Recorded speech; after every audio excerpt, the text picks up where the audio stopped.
Hi guys, it's February the 12th, and I just wanted to share with you something that I found on Facebook on my World Childless Week post. And some of you guys might have seen this on Facebook, and some of you might not. So I'm just wanting to read it out for you because it's pretty applicable to me. I kind of put that I'll read you a poem after I say my little spiel, but I'll tell you what I said. This is this poem that I'm going to read to you after is a true caption of a real struggle that I face each and every day, especially working in childcare. I'm thankful and blessed beyond measure, but yes, it's hard to give up a dream that is rooted in identity and the fiber of your being. I'm lucky and I try to be the best auntie and godmom I can, and this fills a fraction of this whole. I am now trying to focus on me and becoming a healthy, beautiful woman in God, my Creator. But this spoke volumes. The grief doesn't end, nor the pain fade much for this dream that is wrapped up in every fiber of my body. Every day I get up and I put on a smile and I try to impact and bless the children I do have in my life at work. I'm grateful for all I do have in my life at work and family. It's a hard and lonely road at times, but each day is a blessing and I'm grateful for all I have, but will always long and yearn and feel incomplete in this human world, childless, deep in the fiber of my being. And this is the poem I woke up to, and I will try to show you guys as I read. I just wanted a baby. No, I don't want you to fix me, and I don't need your sympathy. All I ask is that you listen to my story. I dreamed of a husband, a house, and a baby. And that is 100% I did. I got a termination and a miscarriage, so I thought maybe I could forget the husband and settle for a home and my child. I felt fine with all that, at least for a while. You see, I was single then, so I chose the adoption route. I really wanted a baby, so that was the path I took. I desperately wanted to fulfill the part of me that yearns to love and be loved. I just wanted a baby. The adoption process was intense, but thankfully they accepted me. And the idea of being a mom was indescribable. I was beyond just happy. The icing on the cake was that my then husband came into my life. He wanted children too, our own or adopted, so it felt like everything was going right. But in each agonizing week and month went by, sadly did not fall pregnant. The doctors said I could, but they couldn't explain why I did it, which is exactly what's happened with me. I felt sad because my husband suddenly said he didn't want to adopt. We argued, I cried, I was broken inside and fell into a state of shock. I was getting older and I knew I had less than a slim chance of becoming a mom. That crushed me even more and left me emotionally and physically numb. Over the years, I've had bad times and been in a roller coaster of emotions. I've told myself it's okay, just enjoy your life, but really that's no substitute, and it's not. I try to convince myself that I'm enough and that's more to life than being a mom, and I am very blessed for who I am, for the great people in my life, and for what I've done, which is true. But nothing can fill the void of what I know would have completed me, which is also true, because all I ever wanted to be was a mom. I just wanted a baby. You see, sometimes our very identity, our sense of who we are, is wrapped up in our dreams, and that can't be pulled apart. So if we don't become the person we always wanted to be, we may struggle, as I did for some time, to accept that not being a mom is my reality. I know my family and my true friends will always love me this way. They're not judging me, questioning me, or out to make me feel ashamed, which is how I feel as well. Many people are very good about it. But when people hear I'm childless, they seemed awkward and unsure, which is 100% sure, especially in my field of work. Their expression often says it all. They're thinking, what's wrong with her? They will never understand the crippling feeling of the loss buried deep inside of me. The grief of being childless by circumstances is painful and it's very rare. For some, it may be helped, though not always healed, by adopting a child. But on reflection, I realized that for me, it was about giving birth to a baby that's mine. 100% that's me as well. I love each and every one of the beautiful children in my own family, and I honestly share my friends' joy when they have their babies. That's true for me. But I just want people to understand, though I don't want them to pity me. That's true. Just know that my childlessness goes on. It it is like a never-ending grief. So if at times I seem sad, I might just be thinking about why I didn't have a baby. If you see me cry, I don't need fixing, so don't try, and I don't need your sympathy. But please listen and be patient. And as you hear my story, maybe, just maybe, you'll understand when I tell you, I just wanted a baby. And that's exactly how I feel. I don't know. Is it just because we've had lots of graduations as of late? So, you know, going through that emotion a little bit, having my Flatty's niece here for a couple of days. I talked to a couple of people about, how these people I know, that children has just gone back to school this week, and, I'll never get that. I'll never get a first day of school. I'll never get a graduation. And I don't mind it so much with the 4-year-olds, but obviously I can feel that there's a pull right now, and I am feeling this, and I don't want to shove it down, and I don't want to ignore it, because that's what I've kind of done in the past.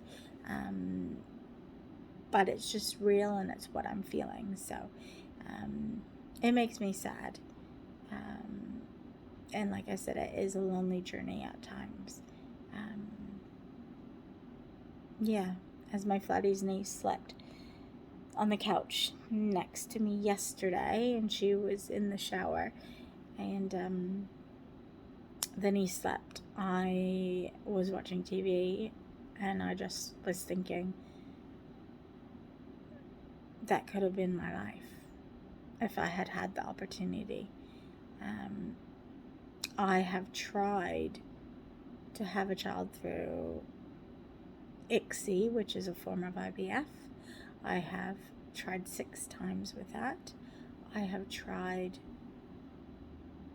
for 2.5 years to be on adoption, and I have tried 2 failed IUIs, and that is from between the age of 30 and 40. So that, and a little bit of 41. So that has been, I guess just 30 and 40 for a whole decade. But obviously we started trying 2 or 3 years before that. So, but for a whole decade, I've gone through fertility treatment of some shape or form, in the hopes and wants of that. I have no idea what the future holds. I'm excited for the future. I'm scared of the future. Scared just because I feel like I'm getting to a good place, and I don't want to have anything upset that. But I know, probably for my strengthening, that I don't want to get complacent either. So I obviously want to be challenged and pushed as well. And I do think that will happen. I do think that God is going to test me soon. I don't know how or what way, but I do feel like He will test me about whether or not I am going to fall back into taking care of others, or, which is fine to do, of course, but not in place of Him, which is what I am, I guess, known to do, especially if I'm in a relationship. No, there's no one on the cards. I'm not saying that because I've got a potential or anything. I don't. And, I'm scared of being alone and not actually having anybody. But I have no idea what's gonna happen. Update on Rainbow's End. It obviously didn't happen because I'm not there right now. High winds at the moment. A cyclone's coming through, so they pretty much have closed down the park. But we decided we weren't going to get a refund because Omicron is actually quite big at the moment, and we had like 400 and some odd cases today and yesterday. So we'll just leave it. Well, Omicron is big. We're also waiting on my nephew's girlfriend to come up from Gisborne, but also my nephew has gone to his school, and the school, a student at the tourism school has actually come down with COVID. So he had to get a test today, just to make sure that he doesn't have COVID.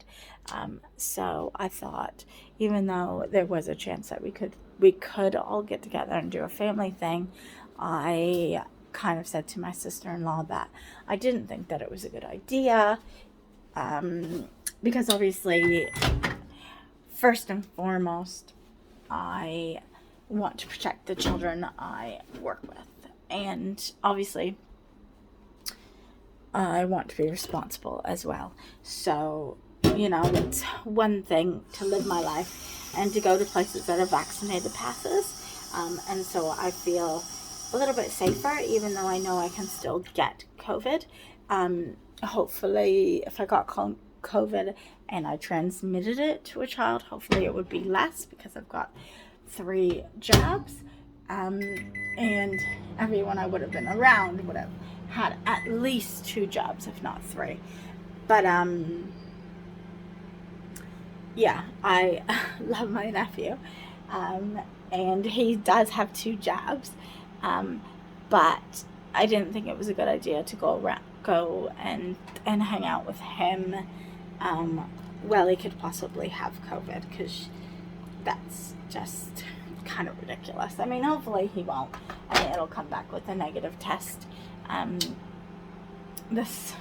He's had so many scares, he goes out so much, but obviously it's not his fault. I think he understands. I don't want to put children in harm's way, whether or not that's because I haven't had children, whether that's because emotionally that would be really hard for me. It would be really hard for me even if I go somewhere that's vaccinated passes and I was to get it and then give it to a child. Yeah. Just having some green tea. But anyways, I just wanted to give you a little bit of update on that, because I haven't touched base on it. And I thought that it might be a good idea to touch base and let you guys know that kind of touched my spirit, and I put it up on Facebook, and a lot of people have reached out and kind of said that it was an eye-opener, and that people have thanked me for sharing it, people that have suffered from fertility issues, and people who haven't, because they get a clearer understanding of who we are, which is cool, because it's something that's not talked about. It's something that needs to be talked about more. I have a sister-in-law who's actually going through that kind of stuff as well, so I'm trying to be a support for her, but I don't know really how exactly to be a support. I mean, I kind of wish I was there. I'd go to appointments and stuff with her, because I know that's the hardest. But yeah. And I don't even know how things run in America, or how expensive it is, or if any of it is even covered, or like what exactly. And I feel bad because I know that there's a lot of pressure on them. I think my other sister-in-law actually suffers with a little bit as well, but she hasn't spoken up to it as much. It's only my littlest brother's wife that has actually spoken to me, so that's you know, I feel honored that she feels comfortable enough to tell me these things. But yeah, that is kind of what's happening so far right now, and I just wanted to share that with you. So I hope you guys have a good night or good day. I will probably put this up tomorrow because my battery wants to die. So I will put my phone on charge. I'm trying to let it die. And yeah, you will see this in a couple days or so. Talk to you later.